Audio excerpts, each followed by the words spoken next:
Hey guys, what's up? Brandon here, and I'm doing a 7-part series on Tulsa area fishing lakes. The big lakes, the big main lakes that surround the Tulsa area. So if you're new to the area or you're on vacation or just want to know more about the lakes and what they have to offer, well, in these videos I'm going to break down kind of what these lakes have to offer, mainly focusing on bass, but all species, kind of how they set up. I'm going to grade them, but ultimately just trying to help you figure out which lake best fits your fishing style.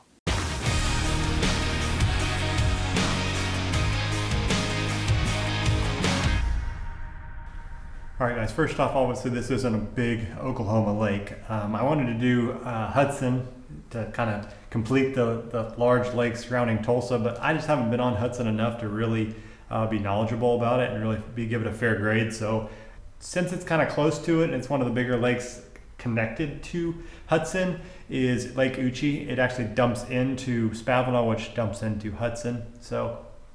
And I'll spend some time on Eucha, so I wanted to do on Eucha. So we'll zoom down in here. Eucha is a 2,000 acre lake, about 3,000 acres, not real big, and is located just east of Tulsa. The main river source for Eucha is the Spavinal Creek, which Eucha dumps into Spavinal Lake, which dumps into Hudson as well. And it is it's owned by Tulsa, actually, the city of Tulsa. They use it as provides a water source for Tulsa, so owned by Tulsa, and that's kind of why they're built. The actual original town of Eucha was where the lake is now, and they relocated it just north of it on higher ground when they flooded the lake in 1952. The dam here on Eucha is a little bit different. It's not a regular dam, it's actually a spillway style dam. That just basically, when it gets full, it dumps over the edge and drains in. There are some, I'm not sure exactly how that part works. There are like a little, I almost call it like a bleeder valve, which always has water dumping out of it, which you can see here. Always has something spitting out of it, so that's all. There's always a little bit of flow in that creek. Overall, as you can see, Lake Eucha is a fairly narrow lake. It's somewhat long, but it's a real narrow. It doesn't take much time at all from jump to side to side. It's almost like a small creek arm in Grand. Okay, so getting into the lake setup, there's upper end, which I kind of consider, this lake's pretty small, so I consider the upper end anything above this bridge, really. And then, let me go down a little bit, but then the mid is all the way from the bridge to that Eucha Point area.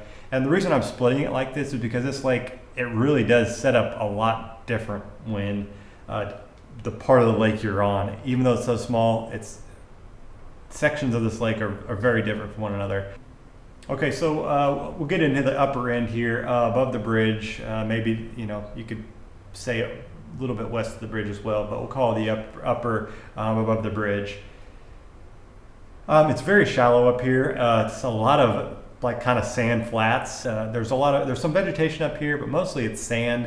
So laydowns from what has pushed down the river. For the most part, it's pretty shallow. You have a little bit of a creek arm that comes through here and kind of feeds out of that bridge area and then awfully down the creek.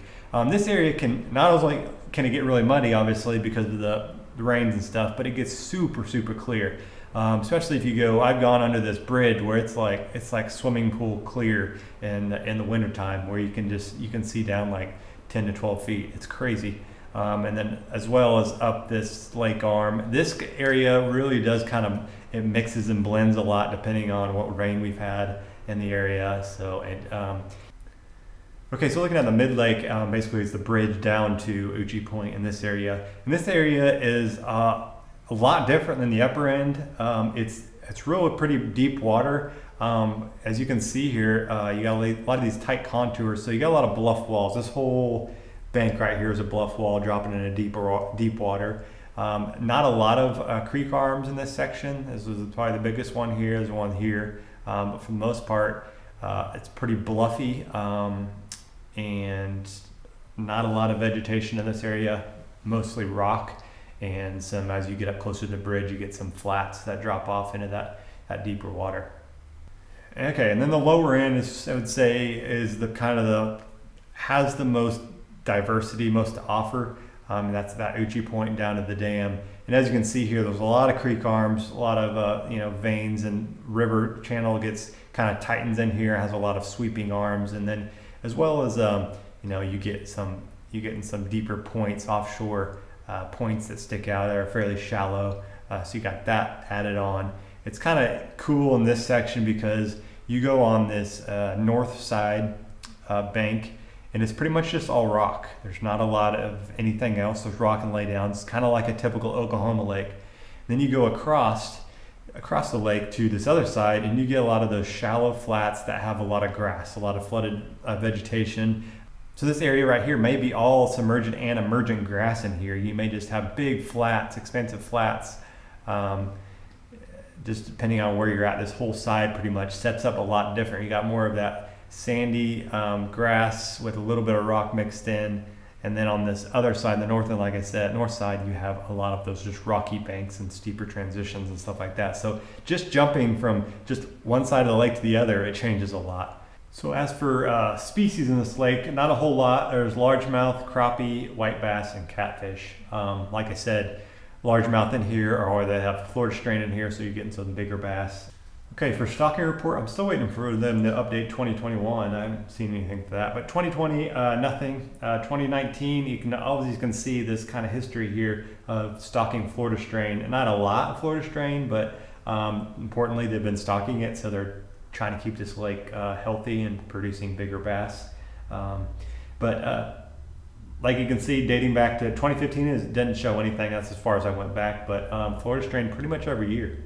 Okay, so for tournament data, this lake's a little bit hard to find a lot of tournaments on, but I did scrape up a few. Like I did before, I've done the April, June, and August, and then I also have a November data as a 5-fish limit. So I did the first one in April. First I weighed 2 places here, 13 pounds, 14 ounce, almost 14 pounds. And then second was 12, and they had a big bass of 5, almost 6 pounds, big bass. And then in June, they had weighed 2 places again as a jackpot. It was 11, and then it had 7 pounds, so a little bit lower. These kind of were all over the board on what I could find on this, so don't take that as like that's what you do in June. The big bass here is, as you can see, almost 7 pounds, so big bass as well. And then on August 12th tournament, right, like I said here, the jump back up 13 pounds the first and 12 in the second with a 6-pound big bass. So the potential of catching a big bass is definitely possible in this lake. And we go into this championship, which was in November, 5-fish limit. First was 17 pounds, and second was 16, and third was 12, with a big bass of 4.5 on that one. But as you can see, this lake can produce big bass.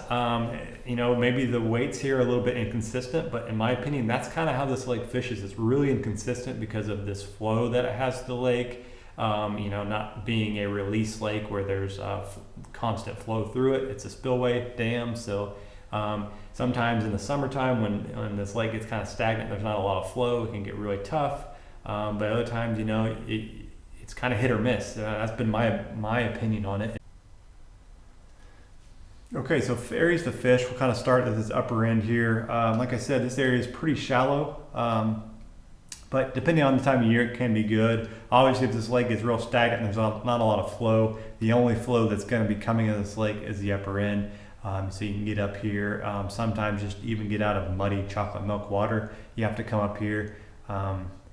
As you can see in this picture here, it's fairly clear. Look at these like darker areas here are usually clearer water. So under this bridge, like I said before, this looks like it was a little bit low here, but you can see this area gets pretty clear. Also the opposite. Okay, so this area can be a really good white bass area just because of these shallow flats. The shad get pushed up here on these flats, and the white bass kind of go to crazy up here, and you can almost sit out here in the middle with a top water tied on and just cast in the direction of the blow-ups.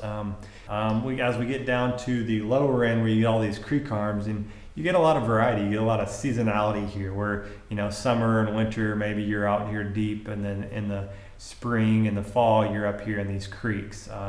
Like I said, on this end here, there's just a lot of grass.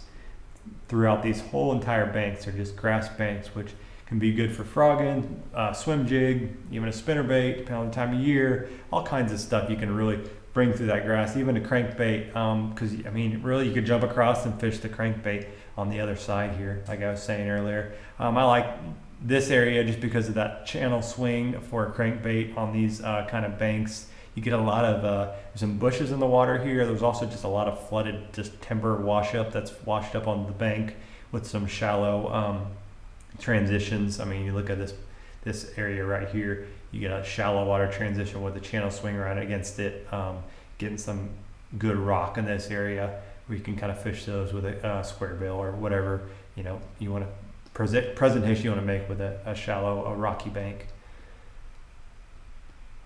Another good area just right off the boat ramp down here by the dam is this point right here. You got a good channel swing coming in.